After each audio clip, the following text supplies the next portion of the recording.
One Piece has given us some of the greatest characters in anime history, but it's also given us characters that make your blood boil. Characters you want to skip. Characters that made you pause the episode and walk away. Characters you actively wished would just disappear. And here's the thing.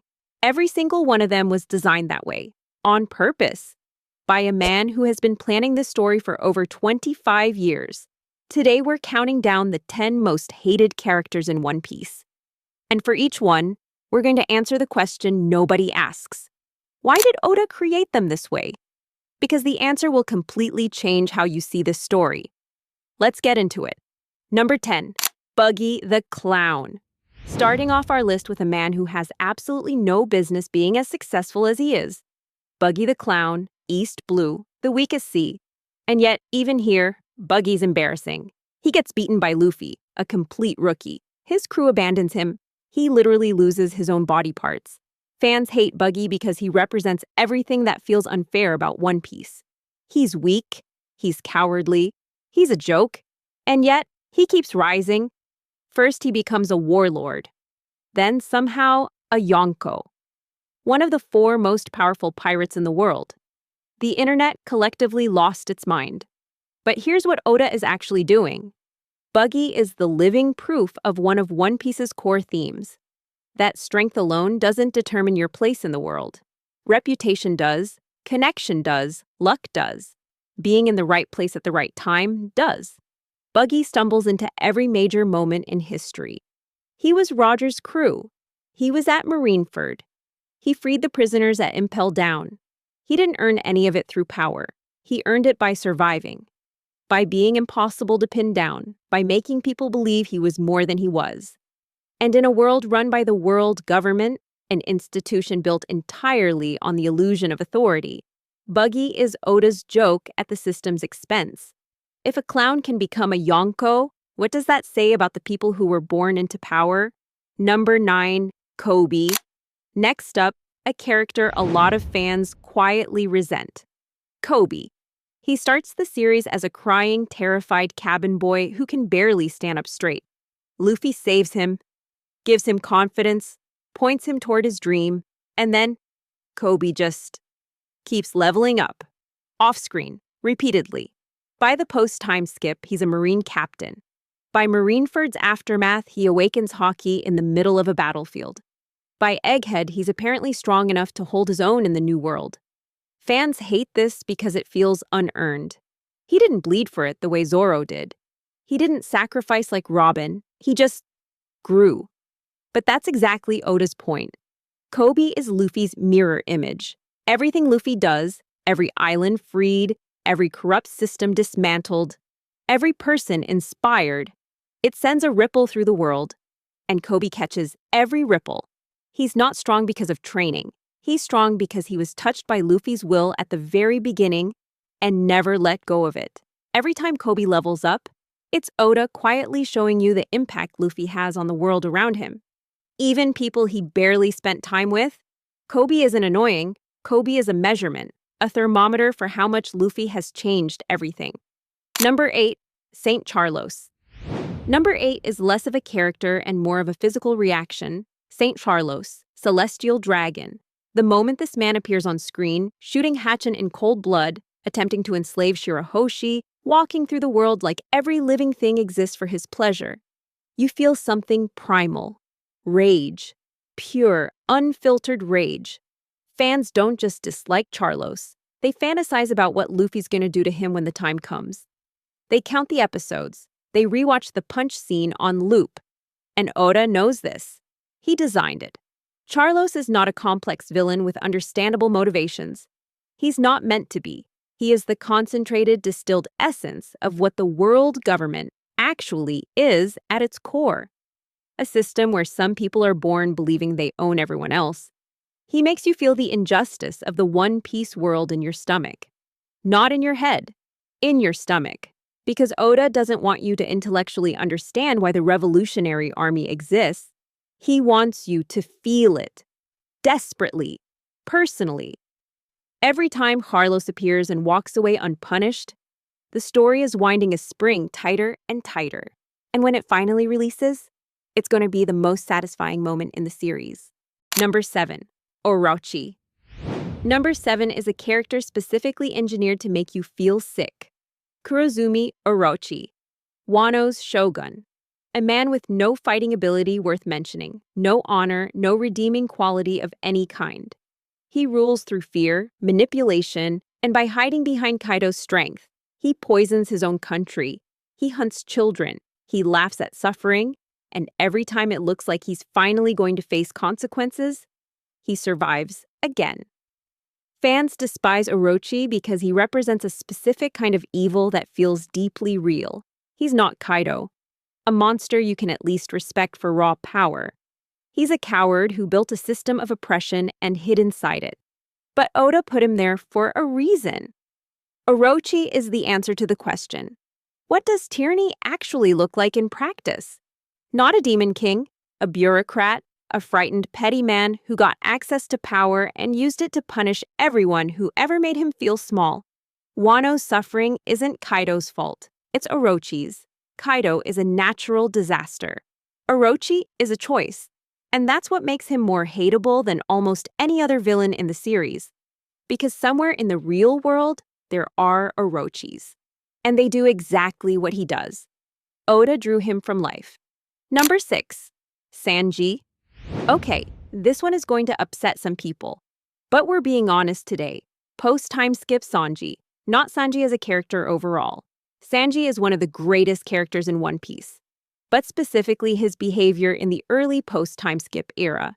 The nosebleeds, the over-the-top reactions, the moments that made even hardcore Sanji fans cringe. Fans felt like Oda had broken him. Like the cool, composed Blackleg had been replaced with a walking punchline.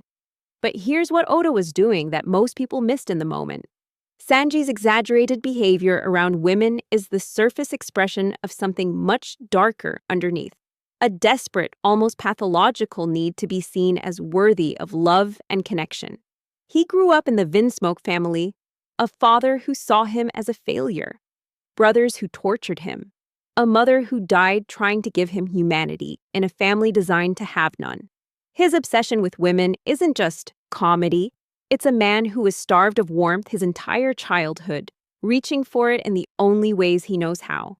When Whole Cake Island finally unpacks all of this, the nosebleed comedy recontextualizes completely. It wasn't Oda breaking Sanji. It was Oda setting up the most heartbreaking backstory reveal of the entire series. The cringe was the setup. The Vinsmokes were the payoff. Number 5, Pudding. Number 5 is one of Oda's most divisive creations, Charlotte Pudding. She arrives as the sweetest, most innocent character imaginable. Big Mom's daughter. Sanji's arranged fiancé. Kind eyes, soft voice, the whole package. And then, the reveal. Her real personality. Cruel, manipulative, contemptuous. She was going to kill Sanji at the altar. She laughs about it. Fans felt genuinely betrayed. They'd been fooled.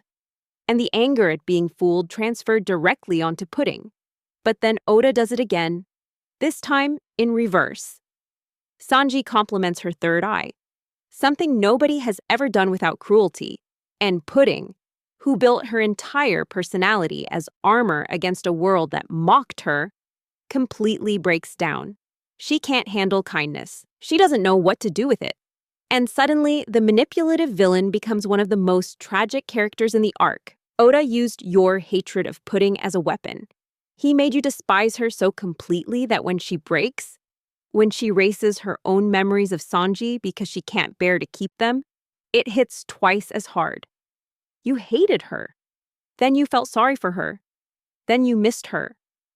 That is masterclass writing, and most people were too angry in the moment to see it. Number 4, Doflamingo. Number 4 is a villain so effective that some fans genuinely resented how long his arc lasted. Don Quixote Doflamingo, Dressrosa, an arc that ran for over 100 episodes. And for most of them, Doflamingo is winning. Completely, confidently, smiling. He controls the country. He controls the underground. He has the celestial dragons in his pocket. He turns people into toys and makes the world forget them. He has Luffy on the ground, bleeding, unable to stand. Fans were frustrated, exhausted. When is he going to lose? And that frustration was the whole point. Doflamingo is Oda's most complete portrait of systemic power. He doesn't just fight, he owns the infrastructure. He's not a pirate you can punch into submission. He's embedded, connected, protected. The reason Dressrosa takes so long is because Oda is showing you how hard it actually is to dismantle a system like that. You can't just be strong enough to beat the man at the top. You have to destroy every layer beneath him too. And when Luffy finally hits Doflamingo with the King Kong gun, it do. Number 3, Blackbeard. Number 3 is the character fans love to hate for a very specific reason. Marshal D. Teach, Blackbeard. He betrays his crewmate Thatch. He sells Ace to the Marines, setting Marineford in motion. He shows up at the end of the war, steals Whitebeard's power from his corpse, and walks away laughing. And then, he keeps winning. Arc after arc. He takes Ace's fruit, he takes Law's crew's hearts. He's always positioned perfectly, always benefiting, never suffering the way other characters do. Fans hate him because he feels like he cheats, like he doesn't play by the story's rules, but that's precisely Oda's design. Blackbeard is the dark mirror to Luffy. They both carry the will of D. They both rose from nothing. But where Luffy wins through connection and sacrifice, Blackbeard wins through patience, betrayal, and letting other people destroy each other first. He is the answer to the question, what if someone with Luffy's ambition had none of Luffy's heart? He's not supposed to feel fair. He's supposed to feel like the version of the story that goes wrong. And when Luffy finally faces him, it won't just be a fight. It'll be a collision between two completely opposite answers to the same question. What does it mean to be free? Number 2, the Celestial Dragons as a system. Number 2 isn't one character, it's an entire class of people. The Celestial Dragons. Charlos is the face of them, but the hatred fans feel isn't just for him. It's for what they represent as a whole. Generations of people who were born at the top of the world, who did nothing to earn it, who maintained their position through a system of violence so total that even the strongest pirates think twice before challenging it. Fans hate them more than almost any villain in the series because they don't feel fictional. They feel like a commentary, and that's exactly what Oda intends. The Celestial Dragons are the world government's dirty secret made visible, the proof that the foundation of the entire world order is not justice. It's inheritance. It's birthright. It's an 800-year-old deal that said some people matter more than others and built an entire civilization on top of that lie. Every time a celestial dragon appears and walks away unpunished, Oda is adding another brick to the argument for why the final war is not just necessary. It's overdue. He's not asking you to understand the system. He's asking you to want to burn it down.